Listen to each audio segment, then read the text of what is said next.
क्योंकि बीजेपी सरकार के फैसले को जनहित की योजनाओं और यहाँ के लोगों के कल्याण के लिए जो काम बीजेपी सरकार की तरफ से किया गया है उनको कांग्रेस पलटना चाहती है। बनना चाहिए ना।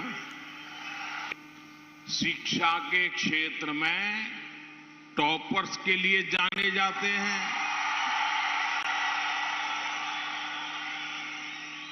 आप भली भांति जानते हैं कि कर्नाटका को देश में नंबर 1 बनाने का क्या मतलब है। हमारा प्रयास है कि कर्नाटका औद्योगिक विकास में नंबर 1 बने। बनना चाहिए ना। जरा जोरों से जवाब दीजिए, बनना चाहिए ना। नंबर 1 बनना है ना। कर्नाटका को नंबर 1 बनाना है ना। हमारी कोशिश है कि कर्नाटका कृषि विकास में नंबर कर्नाटका को फिशरीज और पोर्ट्स में नंबर बनाने के लिए हम लगातार काम कर रहे हैं। हमारा लक्ष्य है कि कर्नाटका का यहां पर स्वास्थ्य और शिक्षा में ये हमारा राज्य बीजेपी कर्नाटका को विकास के हर क्षेत्र में क्या बनाना चाहता है? क्या बनाना चाहता है? लेकिन कांग्रेस क्या चाहती है?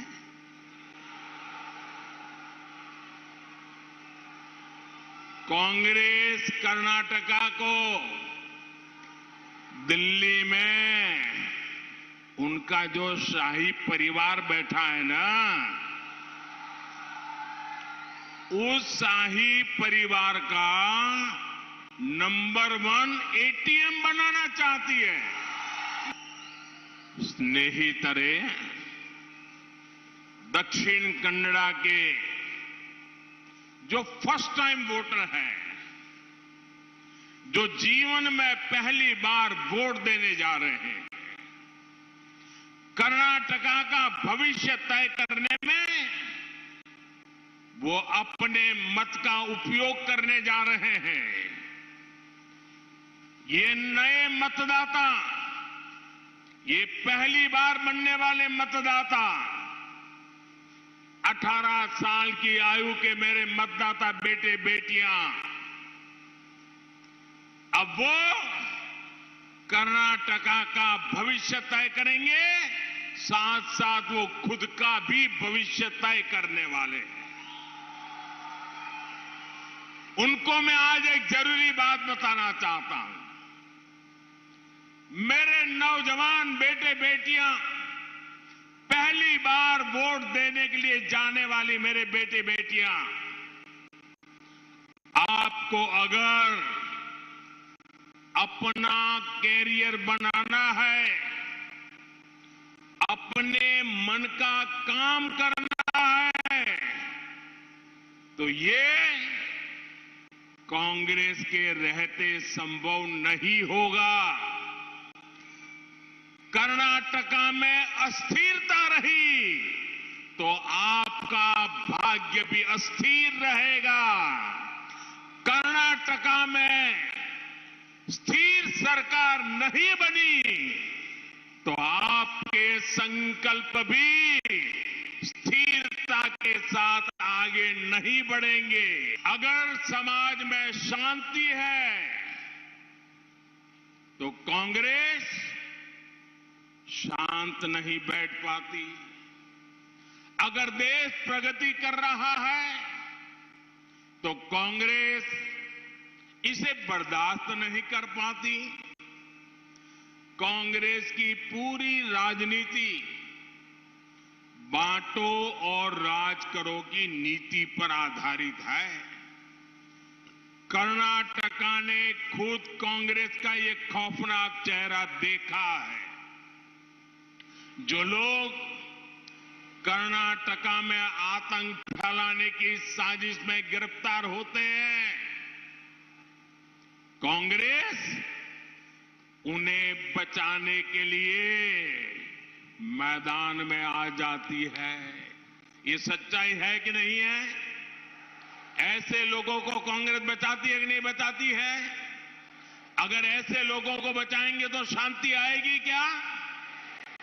इतना ही नहीं, रिवर्स गियर कांग्रेस ऐसे एंटी नेशनल लोगों पर दर्ज मुकदमे न केवल वापस ले लेती है, बल्कि उन्हें छोड़ भी देती है। समाज के विभिन्न वर्ग एकजुट होकर एंटी नेशनल लोगों का विरोध करते हैं। वहीं कर्नाटक में विधानसभा चुनाव के लिए अब महज 8 दिन बचे हैं। इस बीच भारतीय जनता पार्टी के बाद कांग्रेस ने भी चुनावी घोषणा पत्र जारी कर दिया है। दोनों ही पार्टियों ने कई बड़े वादे किए हैं, एक दूसरे की घोषणाओं पर सवाल भी उठने लगे हैं। इसी बीच बीजेपी का धुआंधार प्रचार जारी है। एक तरफ बीजेपी कर्नाटक में साख बचाने की कवायद में जुटी हुई है, वहीं उत्तर प्रदेश के निकाय चुनाव में भी बीजेपी कोई कोर कसर नहीं छोड़ रही। बीजेपी ने गांव, गरीब और युवाओं, महिलाओं की समस्याओं और आवश्यकताओं के समाधान को भी प्राथमिकता दी। आज देश की करोड़ों महिलाएं लाखों सेल्फ हेल्प ग्रुप के जरिए आत्मनिर्भर भारत को ताकत दे रही है। फार्मर प्रोड्यूसर ऑर्गेनाइजेशंस की व्यवस्था ने किसानों के लिए खेती के मायने बदल दिए हैं। ये काम इसलिए हुए क्योंकि आपने एक परिवार की चिंता करने वाली कांग्रेस को हटाकर सबका साथ, सबका विकास करने वाली बीजेपी को चुना। कांग्रेस जेडीएस ने तुष्टीकरण की नीति के कारण असली जरूरतमंदों को पर कभी ध्यान नहीं दिया। रिजर्वेशन को 15% से बढ़ाकर 17% करने का काम किया है। एसटी के रिजर्वेशन को 3% से 3% से 7% करने का काम किया है।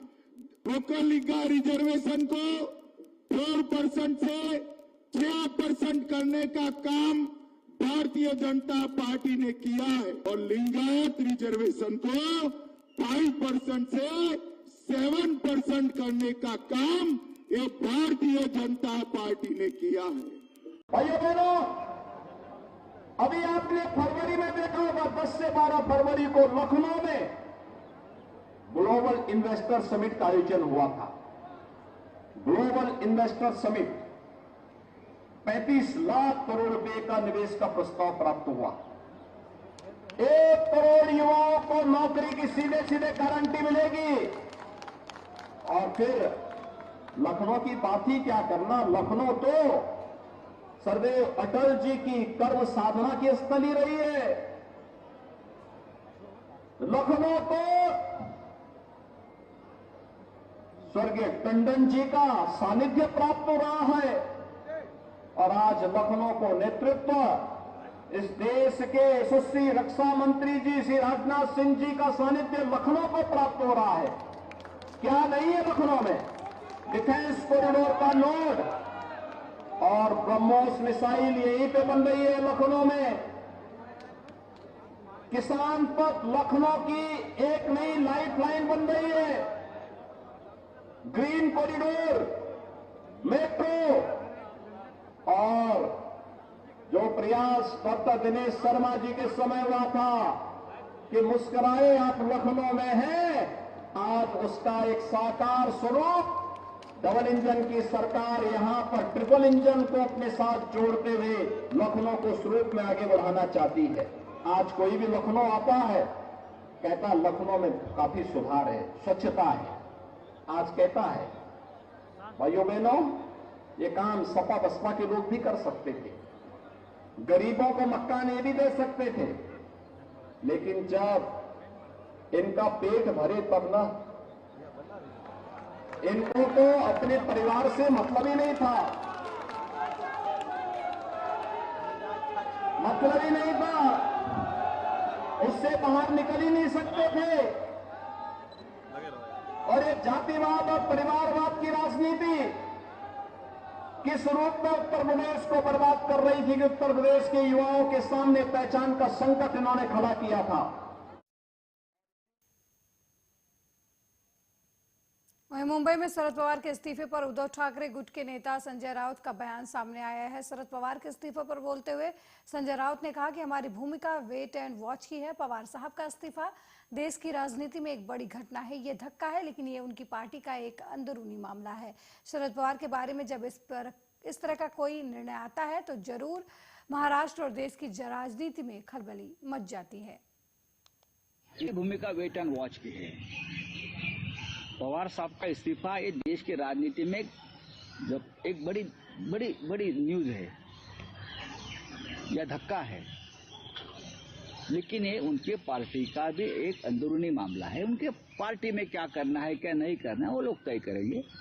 लेकिन जब शरद पवार साहब के बारे में इस प्रकार का कोई निर्णय आता है तो जरूर महाराष्ट्र और देश की राजनीति में खलबली मच जाती है। आने वाले दिनों में क्या होगा हम तय करेंगे। हम पूरी घटना के ऊपर हमारी नजर है। तो उन्होंने अपनी किताब में कांग्रेस के बारे में लिखा है कि कांग्रेस की टॉप लीडरशिप में एक एरोगेंस दिखता है। अगर उन्होंने टाइम पर डिसीजन नहीं लेता तो शायद तीनों पार्टी एक साथ नहीं आ पाती। उन्होंने डिसीजन में काफी देरी कर दी टॉप लीडर। देखिए, माननीय शरद पवार साहब है, इस देश के अनुभवी नेता है।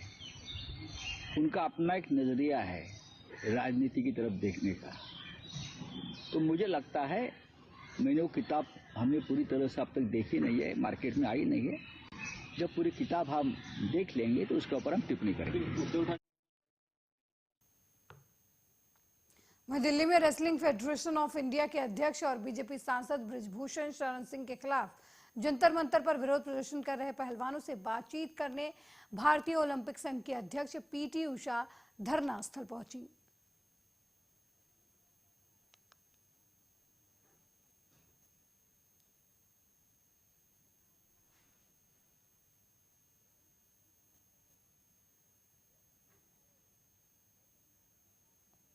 वहीं कलबुर्गी में कांग्रेस अध्यक्ष मल्लिकार्जुन खड़गे का पीएम मोदी के भाषण पर बयान सामने आया है। कांग्रेस अध्यक्ष ने कहा कि मैं प्रधानमंत्री के भाषण पर टिप्पणी नहीं करना चाहता हूं। उन्होंने जो भी कहा वो उनके विचार हैं। पीएम मोदी कभी भी संसद में जवाब नहीं देते, मैं उनके हर प्रश्न का जवाब क्यों दूं?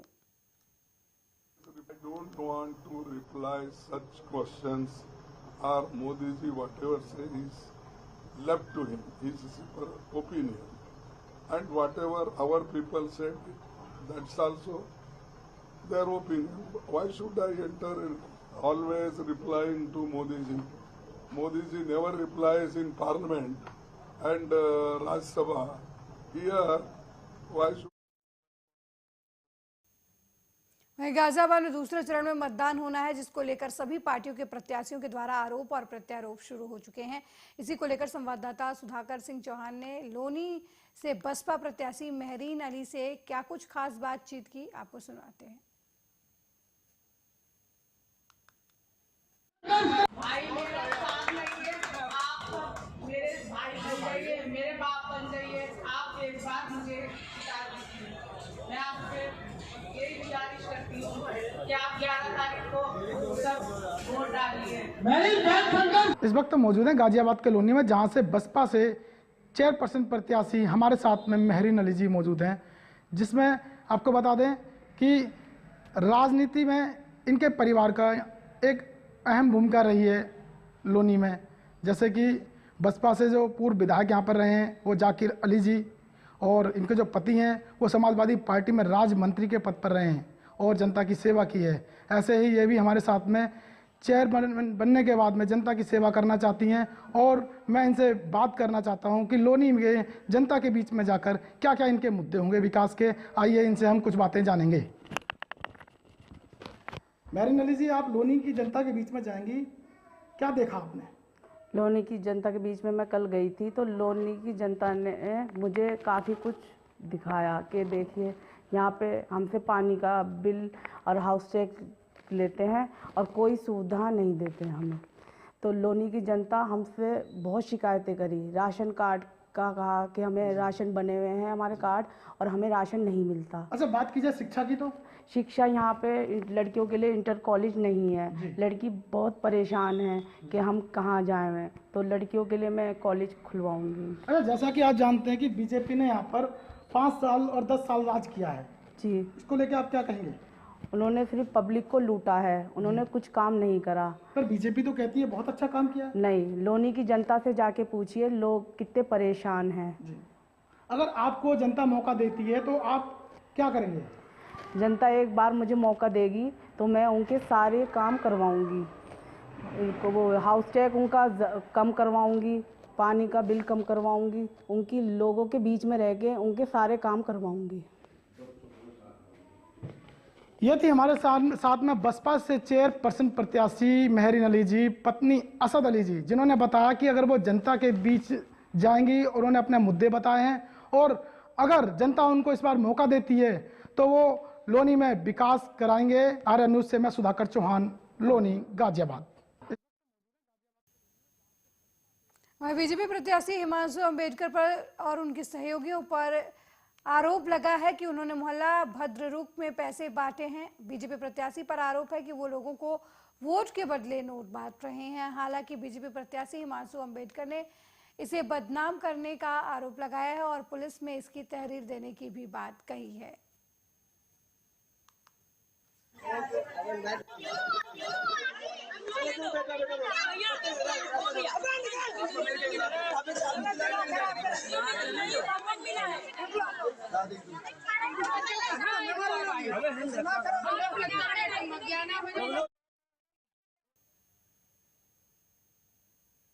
वहीं भैयाथान इलाके के रिहंद नदी के पास मिनी पिकअप और ट्रैक्टर में आमने सामने से जबरदस्त भिड़ंत हो गई। इस दुर्घटना में पिकअप में सवार 23 लोग जो हैं वो घायल हो गए हैं।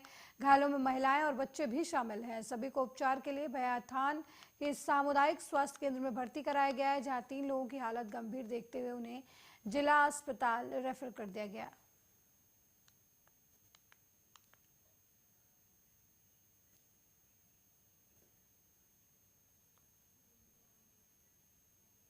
आम आदमी पार्टी के नेता गोपाल राय धरने पर बैठे पहलवानों का समर्थन करने जंतर मंतर पहुंचे। इस दौरान उन्होंने क्या कुछ कहा, आइए आपको सुनवाते हैं। सब खिलाड़ियों का समर्थन करें। यहाँ मुद्दा खिलाड़ियों के मुद्दे को समर्थन करने का है, पार्टी का नहीं है। नहीं, ये तो केंद्र से सरकार को इनसे बुला के बात करना चाहिए और इनकी जो मांगे हैं उस पर विचार करना चाहिए, कार्रवाई करनी चाहिए। भाजपा कह रही है कि आप शाहीन बाग की तरह से बैठाना चाहते हैं, हम तो कह रहे हैं भाजपा के लोग आगे बैठे हैं। सब खिलाड़ियों का समर्थन करें। यहाँ मुद्दा खिलाड़ियों के मुद्दे को समर्थन करने का है, पार्टी का नहीं है। नहीं, ये तो केंद्र से सरकार को इनसे बुला के बात करना चाहिए और इनकी जो मांगे हैं उस पर विचार करना चाहिए, कार्रवाई करनी चाहिए। भाजपा कह रही है कि आप शाहीन बाग की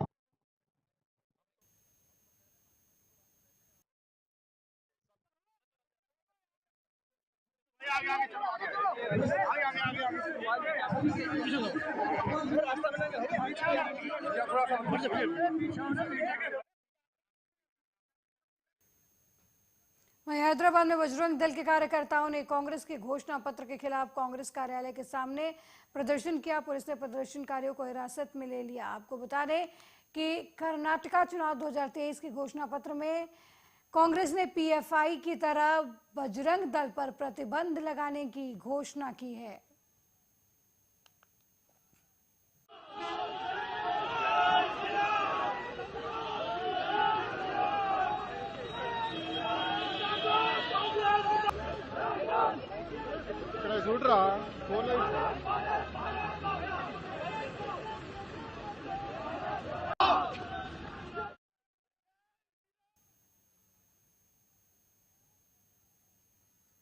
पंजाब के पूर्व मुख्यमंत्री प्रकाश सिंह बादल की अस्थियां बुधवार को श्री कीरतपुर साहिब में विसर्जित की जाएंगी। प्रकाश सिंह बादल की अस्थियां विसर्जित करने के लिए बुधवार को परिवार और शिरोमणि अकाली दल की सीनियर लीडरशिप कीरतपुर साहिब के लिए 2 बसों में बैठकर रवाना हुई। बता दें कि 4 मई वीरवार को पूर्व मुख्यमंत्री के गांव बादल में अंतिम अरदास रखा गया है। कार्यक्रम को लेकर तैयारियां लगातार चल रही हैं।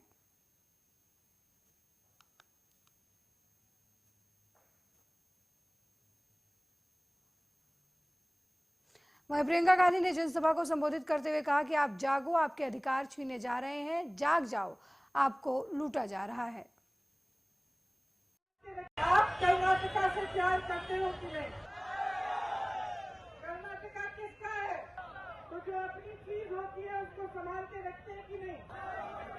घर में चोर आए और चोरी करने की कोशिश करते हैं तो तुम रोकते हो कि नहीं? तो जाग जाओ, लूटे जा रहे हो रोज। 40% की सरकार आई है, आपके पैसे लूटे जा रहे हैं, आपकी संपत्ति लूटी जा रही है, आपके रोजगार लूटे जा रहे हैं। गैस सिलेंडर 1100 रुपए का आपको मिल रहा है। महंगाई इतनी है कि आप दुकान जाते हैं तो आधी चीजें खरीद नहीं पाते हैं। आटा महंगा, दाल महंगी, सब्जियां महंगी, तेल महंगी, सब कुछ महंगा हो गया है। इतनी भी शर्म नहीं है कि जो 40% भी कॉन्ट्रैक्टर से लेते हैं, कॉन्ट्रैक्टर आत्महत्या कर रहे हैं, इसके बारे में भी कोई कार्रवाई नहीं करते। 80% बनेगा तब जागोगे। जाग जाओ। मैं जागरूकता मांगने के लिए आई हूँ आपकी, क्योंकि आपका प्रदेश है। प्यार करते हैं इस प्रदेश से तो बचाओ इस प्रदेश को। फर्स्ट होते थे आप टेक्नोलॉजी में, IT में, लॉन लीजिए, उसमें फर्स्ट था कर्नाटका। और आज बड़ी बड़ी कंपनियां छोड़ के जा रही है बेंगलुरु, कोई हैदराबाद जा रहा है, कोई चेन्नई जा रहा है। लूट बर्दाश्त नहीं हो रही है, इसलिए हर चीज के लिए घूस देनी पड़ रही है। 2.5 लाख रुपए। वहीं आम आदमी पार्टी के नेता गोपाल राय धरने पर बैठे हैं। पहलवानों का समर्थन करने पहुंचे। उन्होंने कहा, क्या कुछ आपको सुनवाएंगे।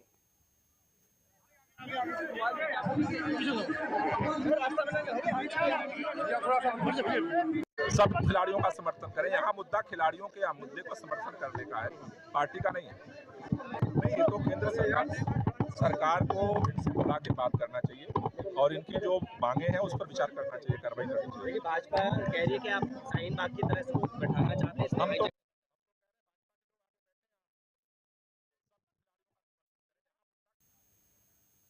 मेरे साथ इस बुलेटिन में फिलहाल इतना ही। देश दुनिया की तमाम खबरों को देखने के लिए देखते रहिए आर्या न्यूज़। नमस्कार।